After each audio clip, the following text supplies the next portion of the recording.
Yesterday, Sayadaw explained about the Dukkhanupassana, the Dukkhanupassana, the observation of or realization of Dukkha, suffering.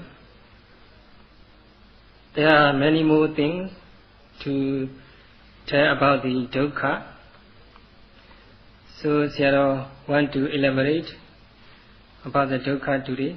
If we elaborate, it may take 2 or 3 days more to finish this discourse on Dukkha.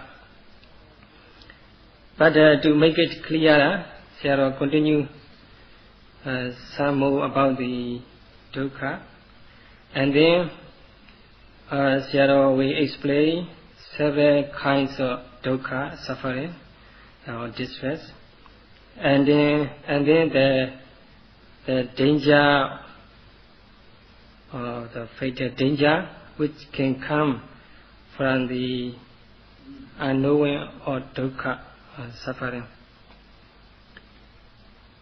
So Dukkha, suffering or distress mean the mind and body or mental and physical phenomena which are subject to impermanence. So anything which is impermanent is called Dukkha. So pleasant feeling or unpleasant feeling, or the neutral feeling, or comfort, discomfort, or neutral feeling, they are all come under Dukkha, suffering. Because they are all subject to impermanence. They are victim or impermanence. So they are all counted into Dukkha, suffering. But in this case, it is quite clear to everybody that pain, unpleasant sensation, or discomfort are called Dukkha, suffering. It is quite reasonable. But the pleasant sensation or comfortable feeling or pleasure are also counted as a Dukkha. This point is quite difficult to understand for most of us. So Sayadaw want to explain this.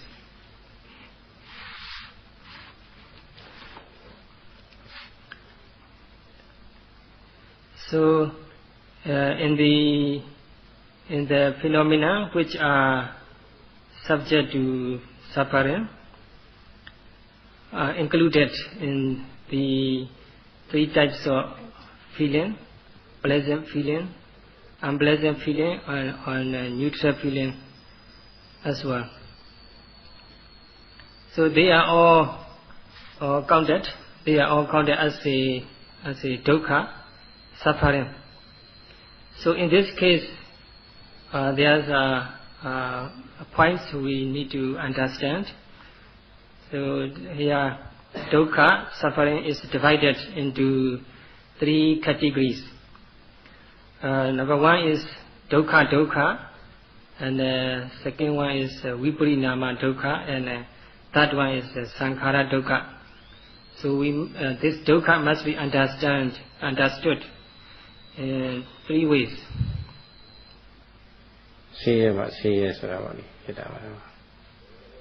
Makanda Anita Potaba Anita Yoni, Ku Majate Ioni, Macone Ioni, Kurela Tivaluci, Macone Kandahu.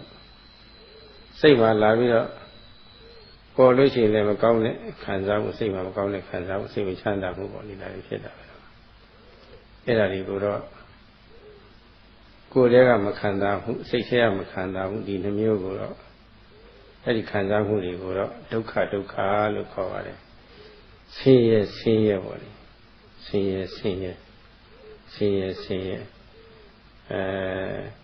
The Radu Nechabia, a Lydia Tatra, yes, only. Alone see ye, body. They would be Yava.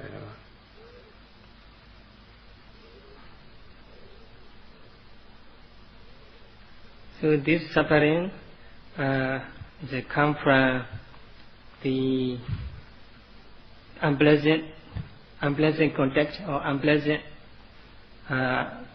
contact with the object, unpleasant contact with the unpleasant object. So when the unpleasant object disappears, there's no more unpleasant touching, and then no more unpleasant pain, or no more unpleasant feeling. So Phata Pacaya Vedana, because of contact, Vedana sensation take place.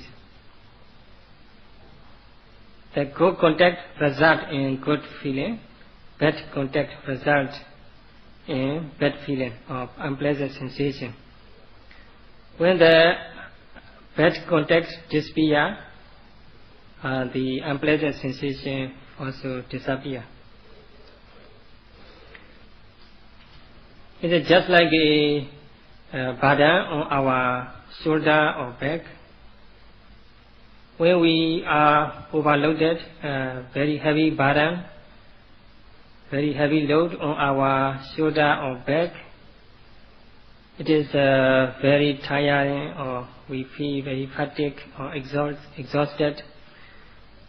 So unpleasant feeling, pain or irritation, unpleasant sensation, discomfort tortures us as long as we are carrying the load on our back or shoulder. Once we put down that load or the burden, then we feel released. So in the same way, when we have a thorn in our flesh, it is a very painful, unpleasant sensation, piercing, sharpening in our flesh. Once we take it out, when we take the thorn out, the unpleasant sensation becomes released, and it is replaced with a pleasant sensation. So in the end of the unpleasant sensation, pleasant sensation comes. So once you get free from the unpleasant sensation or discomfort, pleasant sensation or pleasure occur to us. So it can be said is a quite recommendable to have unpleasant sensation, because in the end we feel release and pleasure. So unpleasant sensation actually lead us to pleasure. So it may be quite reasonable to encounter unpleasant sensation, because which lead us to pleasure in the end.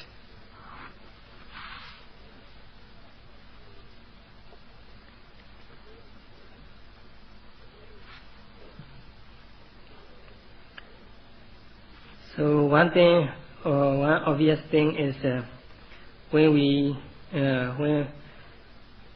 cannot clean our bowel, or when we have constipation, so our body is not comfortable, discomfortable. We feel not active. It's quite heavy, our body. Sometimes we have problem with the passing water, passing motion, and then we feel really tired, so tired that we have sweated as a result of the constipation or some problem with the urine. So just imagine how terrible our physical body, how terribly our physical body subject to the pain, suffering, dukkha. So we are severely or seriously suffer mentally or physically under several types of the irritation, unpleasant sensation. When we clean our bowel out, or we cure the constipation, and then we feel release. Our physical body becomes light and we feel active, energetic again. So that's comfortable. That comfortable feeling is called a type of sukha, viparinama sukha, and the sukha resulting from changes.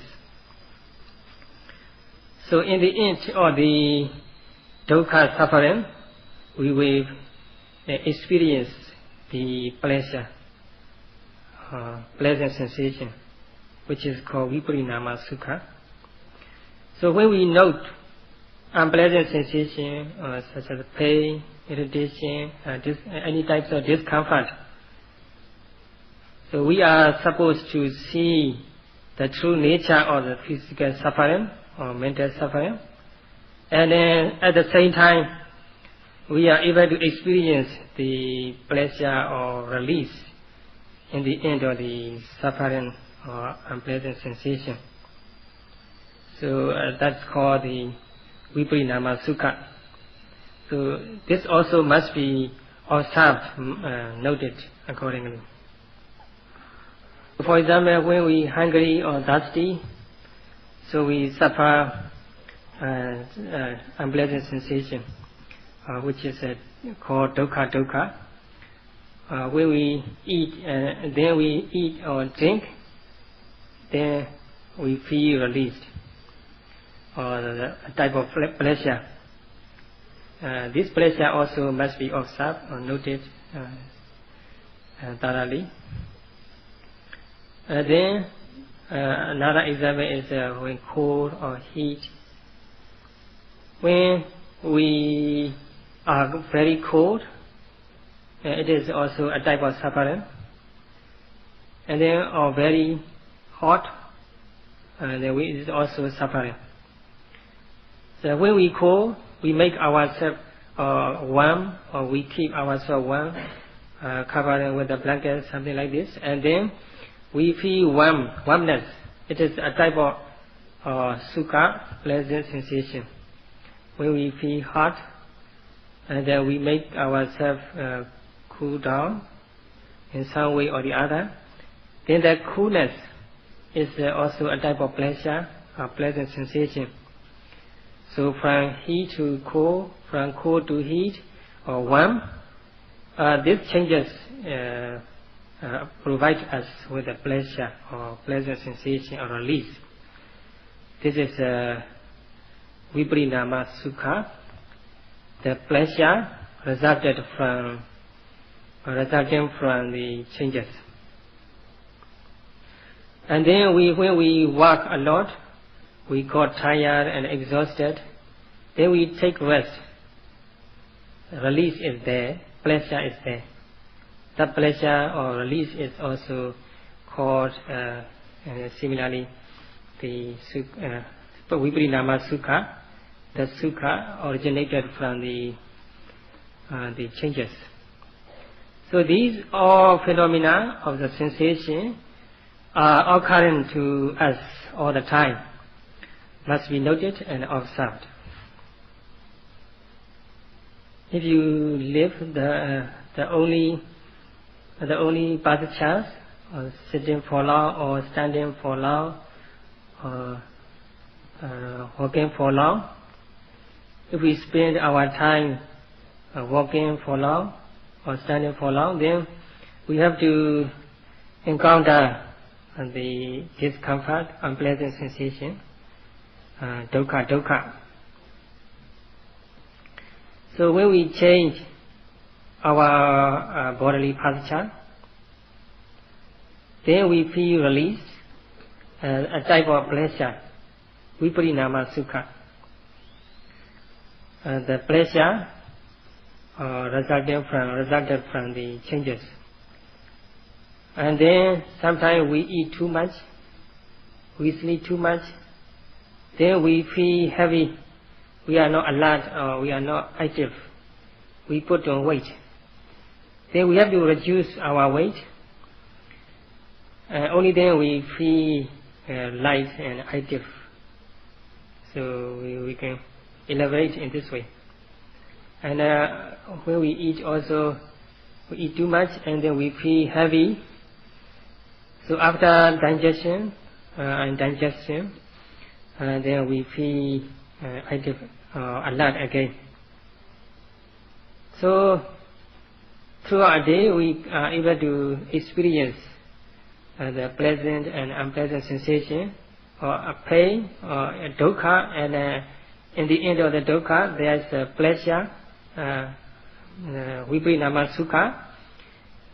These dukkha and viprinama sukha all the time occurring to us.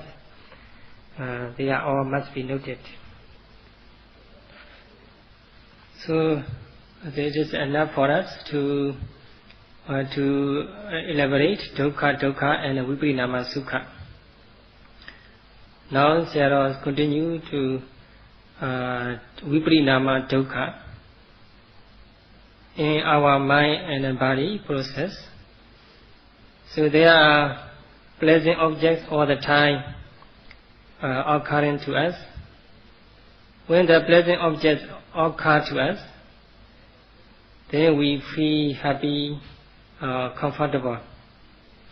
It is called sukha, physically comfortable, and then somanasa, mentally happy. So these two are combined and called sukha. So pleasant sensation or pleasant sensation resulted from pleasant object.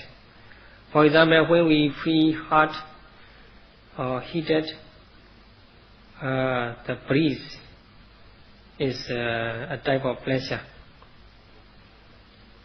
When we feel cold, we keep warm our body. That warmness is also a type of pleasure. It's a sukha.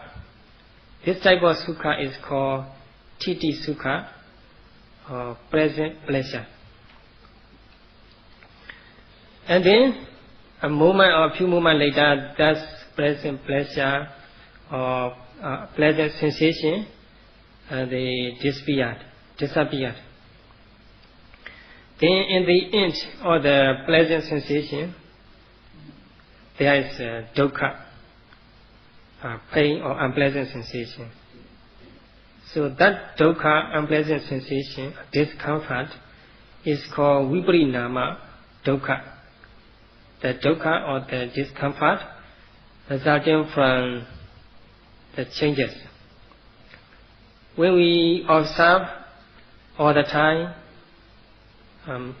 sensation, pleasure or unpleasure, pleasant or unpleasant, comfortable or uncomfortable, we are able to see this pleasure and this the unpleasant feeling in the end of the pleasure.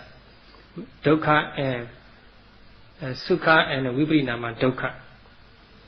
So pleasant sukha or present sukha and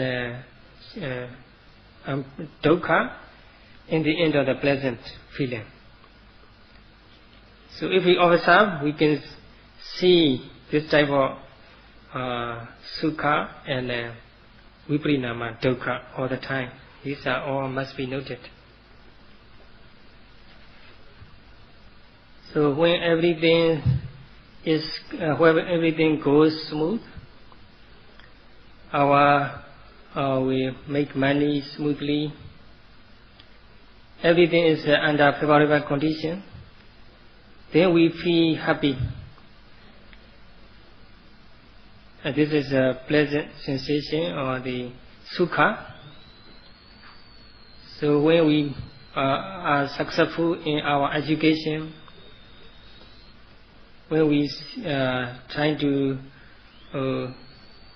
gain an education, or when we seek our lover, and then we get the one we love, then we happy, mentally and physically and emotionally as well. And these are pleasant feelings, sukha. So these sukha, pleasant feeling, mental or physical or emotional, are connected with the condition. They are all under condition. When that condition is changed, those pleasant feelings or happiness, those happiness or the pleasures are passed away. They are all gone. The moment the conditions are favorable, we feel happy, mentally and physically. That happiness is called sukha, titi sukha, present sukha. The people, they always think highly of those pleasant sensations or pleasant sukha. But when the condition is changed into unfavorable, then they are bound to suffer a lot. It is just like a falling from the height. If you are from the higher level, the most severe, we have to suffer. The higher the level we fall down, the more serious we suffer. So in the same way, the level of happiness, the higher our level of happiness, the severe, the more severe the pain we have to encounter when in the end of the pleasurable feeling, in the end of the happiness. So that suffering is called viparinama dukkha. So in order to able to resist against the viparinama dukkha, we have to develop our mind, we have to cultivate our mind through the vipassana practice. So whatever it is sensation it may be, the present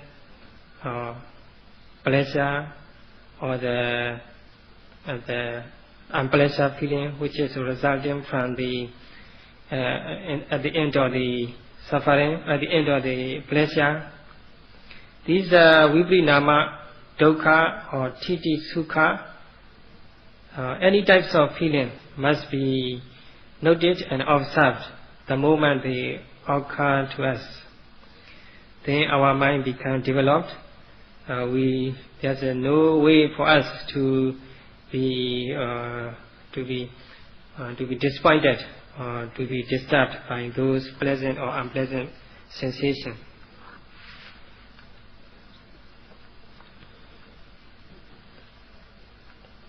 So whatever mental and physical phenomena occur to us, they never last long. They disappear, they pass away next moment. So they are all subject to the impermanence. They always fall victim to impermanence. So that's dukkha and viparinama dukkha, sankhara dukkha. These three types of dukkha should be understood. In our body, mind and body process, all the time these three types of dukkha are occurring. So if we note them, the moment they take place, we are able to see their true nature. We can see them appear and disappear right away. So then we start to understand our mind and body, which are subject to suffering, which are all the time tortured by the impermanence, which are all the time fall victim to the impermanence. Then we are able to see the true nature of the dukkha, suffering. This type of seeing is called Dukkhanupassana, the insight into dukkha, suffering.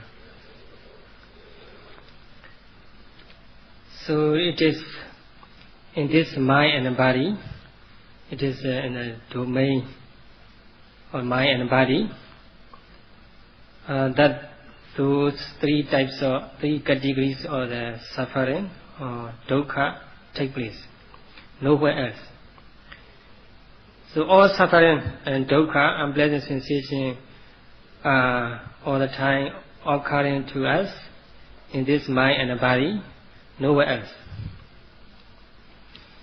So briefly, this mind and body are called Dukkha-rasi, the pine or the soul pine or dukkha or soul heap or dukkha. So the whole body is full of suffering, full of dukkha. So it is in Pali Dukkha-rasi. It can be compared with a poisonous tree or plant. This our physical body is constituted of 4 types of main principal elements. When something is wrong with the elements in our body, we have to suffer a lot, just like a poison. And then several types of diseases. They are always come to our body, always attacking to our body. This physical body is always liable to diseases, several types of diseases. So this physical body is full of suffering.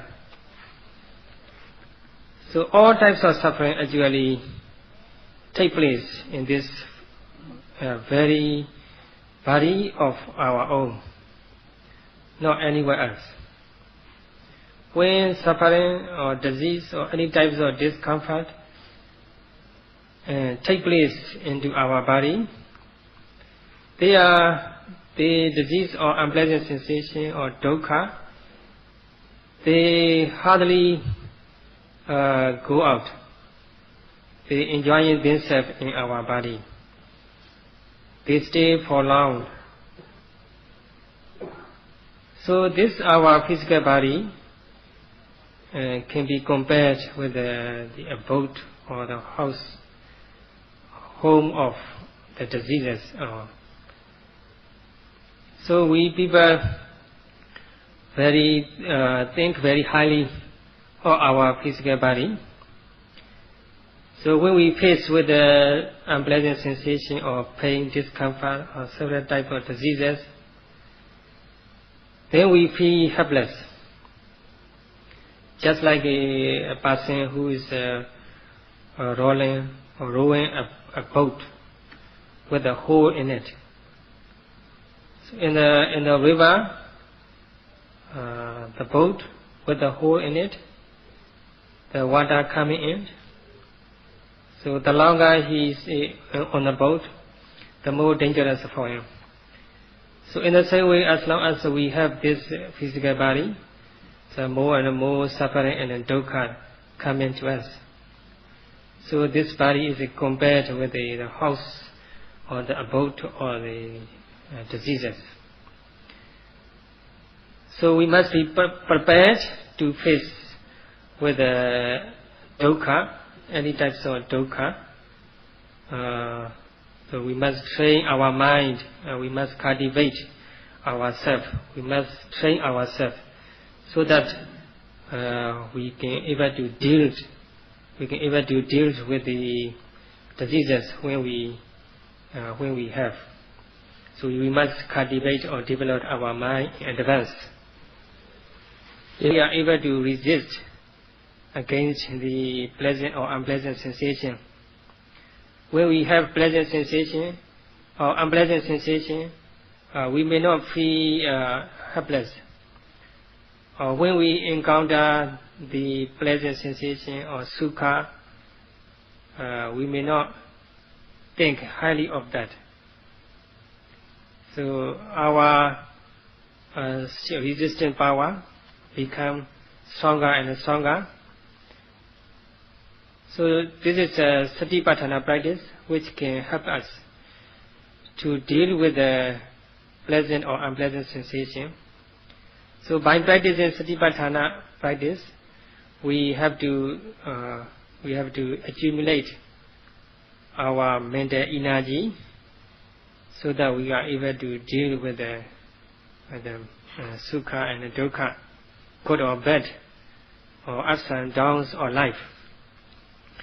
We are able to keep ourselves balanced between good and bad. It is a vipassana meditation practice which can help us to keep balance between the good or bad, or ups and downs of life. So as a conclusion, Sayadaw make wish you are able to practice Satipatthana meditation and able to keep yourself balanced between good and bad. Sadhu, sadhu, sadhu.